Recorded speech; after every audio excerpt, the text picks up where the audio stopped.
Hey everybody, Eric Dorward here at the Spartan Rocketry Club, and it is time to finish, finally, my build of the Estes Great Goblin.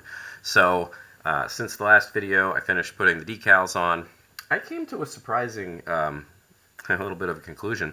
When I was looking at the packaging, it appears that the Goblin is supposed to have one black fin. I didn't notice that. I've built these before, as I showed you. Like, here's the small one. My small one, all the fins are the same, and in fact, there's enough decal, I think, that it doesn't really make a lot of sense, but I don't know. Evidently, one of the fins is supposed to be black, at least according to the packaging. Oh well, no harm, no foul. I think the deal is that the one with a 3 on it, like, should be on either side. So a 3 here and a 3 here, but it doesn't really matter, right? This is just about aesthetics. Anyway, so I put the rest of the decals on, and I clear coated it with clear spray paint, so it is ready to finish. So let's get down to it. There are a few things that need to be done. First of all, we've got our 1/4-inch launch lugs here for a launch rod, but truthfully, I don't really use a 1/4-inch launch rod often. I do have one, but in general, if you're using mid-power engines, you're probably better off using a launch rail. You're going to get better flights. So, if you recall, I made a little pilot hole with a thumbtack, or a push pin, more accurately, and I've drilled out one of them. I'm going to drill the other one out now. So this is, I broke out a 3/16 drill bit, and I'm going to very carefully drill in through my little pilot hole. Now, this one's easy. This one, well, be careful because there isn't much material here to work with. So take this slow, and you want to be careful that you're not deforming the cardboard very much because it is fairly thin here. So go slow. If you go too quickly, you can end up damaging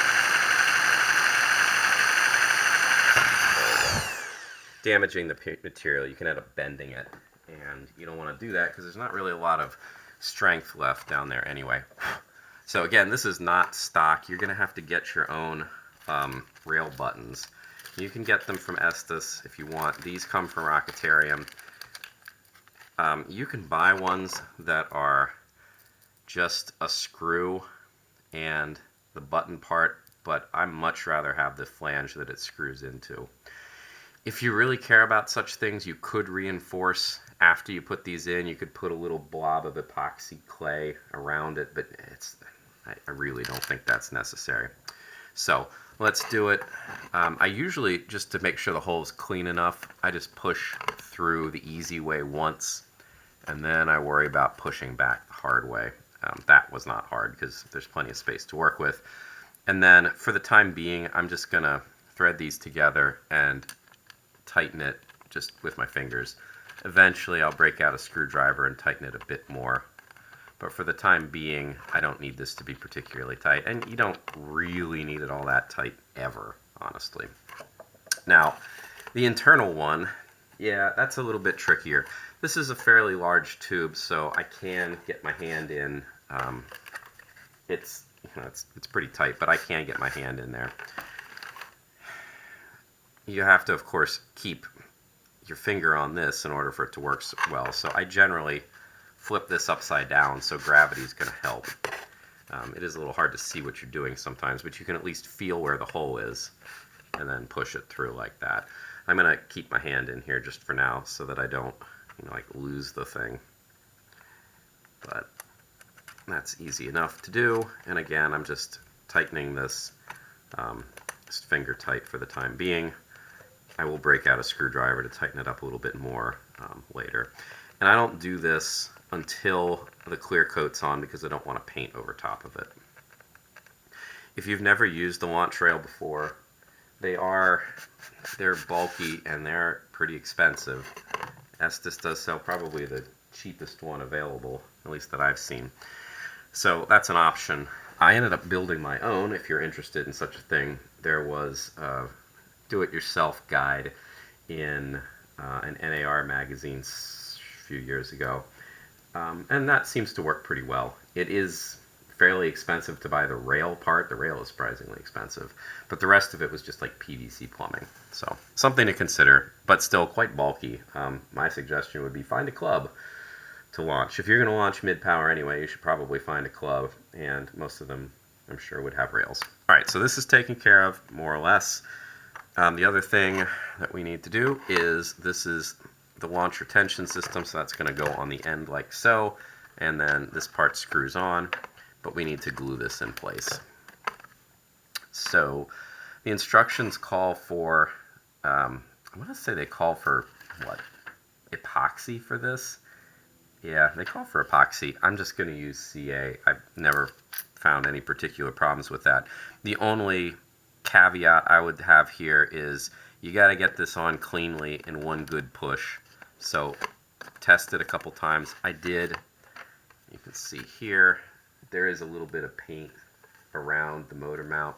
So, you know, if that happens, just make sure that you can get the retention system on in one fell swoop, because otherwise that could be problematic. The other thing too is I'm actually going to put this, I have historically put it on the ring here, but when you do that you end up squishing the glue up, and there's a little lip here, and it gets squished up into the joint, which sometimes makes it hard to get the motor in because there's a little bump of glue that's sticking out that you don't want. So this time I think I'm going to play it a little bit smarter. Maybe. We'll see. We'll see how this goes. And I'm going to put the glue on the motor mount. I'm going to put it farther toward the back too. So I'm just going to paint a little bit of this stuff on.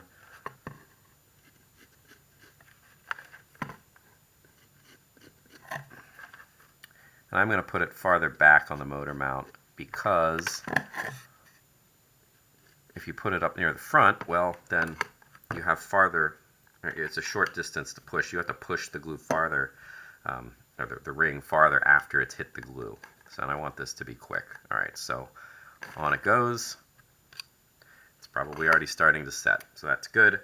I'm going to screw this on now because I don't want to lose it, but I'm not going to screw it the whole way, just a little bit. That should be good.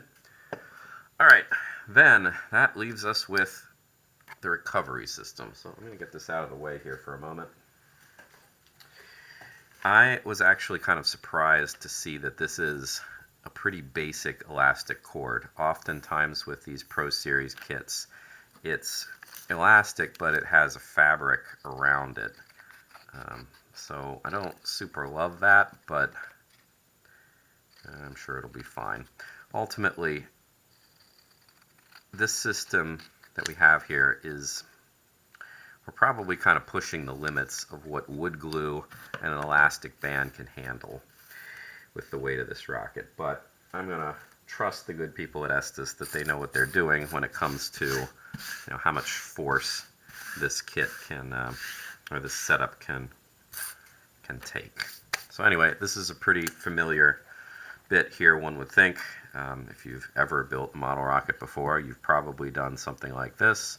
A little bit of glue in section 2. On goes the shock cord, and then you fold it over. This, by the way, it's a piece of cardstock, so I don't really know that that makes it any stronger. It does make it a little bit harder to work with. You could probably just use a piece out of the instructions if you really wanted to. It probably doesn't make any real difference. But yeah, if you've ever built a rocket, like I said, you've probably done this many, many times. I know I have. Like I said, this is probably pushing the limits of what this can handle. A more durable way would probably be to use some Kevlar. I've got some Kevlar string right here. I would probably want to use a thicker, more like a ribbon than the string here. But this string is tough. It could take whatever, you know, I'm dishing out here. And you can build that right into the motor mount. So that's a much more solid anchor as opposed to this piece of paper that's a square inch or so that I'm going to be gluing with wood glue into the body tube. The downside is that you can't really fix a shock cord that you put into the motor mount because it's too far in, and it's kind of a permanent feature once you've applied it. I want to make sure that I don't have any glue on my hand since I'm touching the finished coat here. So that's good. Alright, so in it goes. It needs to go in far enough so that the shoulder, whatever you want to call it, of the nose cone can slide in without any trouble. So I'm going to push it in about as far as my hand can easily reach. So, like 3 or 4 inches. And I'm just going to push down here. Yeah. That's probably, yeah, I'm squeezing it flat, so I'm pushing down. I'm trying to find any air bubbles that might be in there and push them out. Alright, so that ought to do. We'll just stand this up for the time being.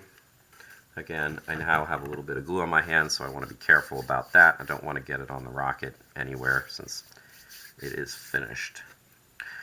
Alright, so the last thing we need to do is I got a parachute. Now,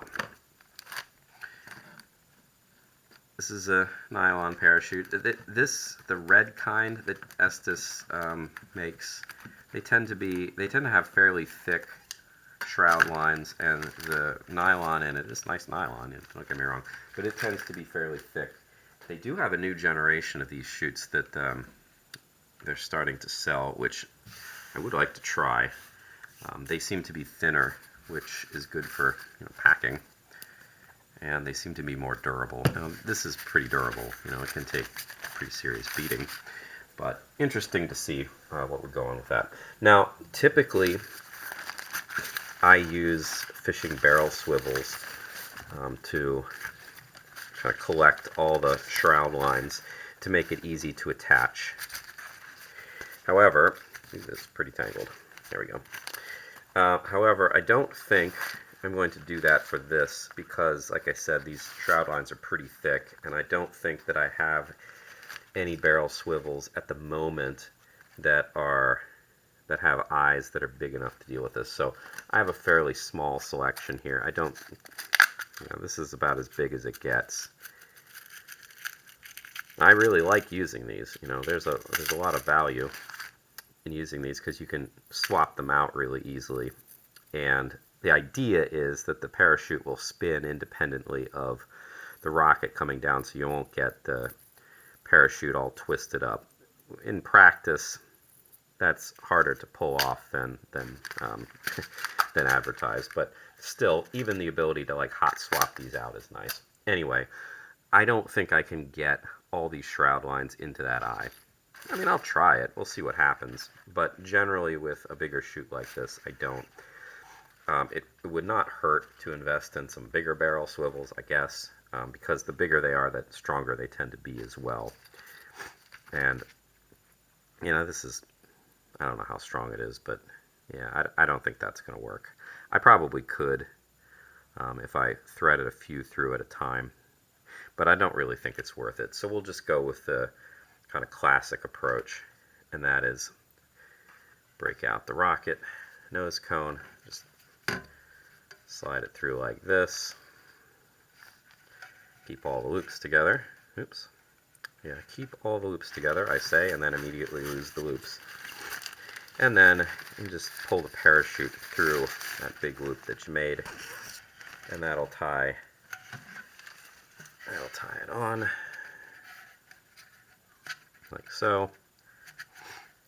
And then, last but not least, we'll take our elastic shock cord here, and we'll just tie a bunch of basic overhand knots, tying your shoes style, the first part of tying your shoes anyway.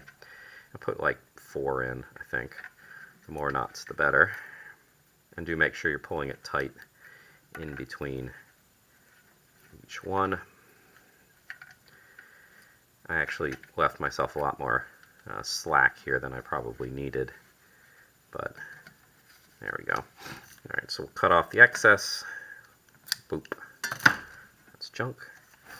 And that's it. Now, I will eventually pack this up, but I'm not going to right now, mostly because the glue is still drying inside the rocket. But other than that, that's it. That's my Great Goblin. This thing, again, is built for mid-power, so it's, engineered by the good people at Estes to take 29mm black powder motors, but the construction that we've done should support probably up to G's in the, up to about 80 as its total maximum thrust. Not that that number actually means maximum thrust, but it should be able to take a G, I would think. But it's probably going to go really far, so I don't think I'm going to fly that way. Anyway, that's great. So thanks for watching. This wraps up the series here, and I look forward to seeing you in whatever comes next. See you then.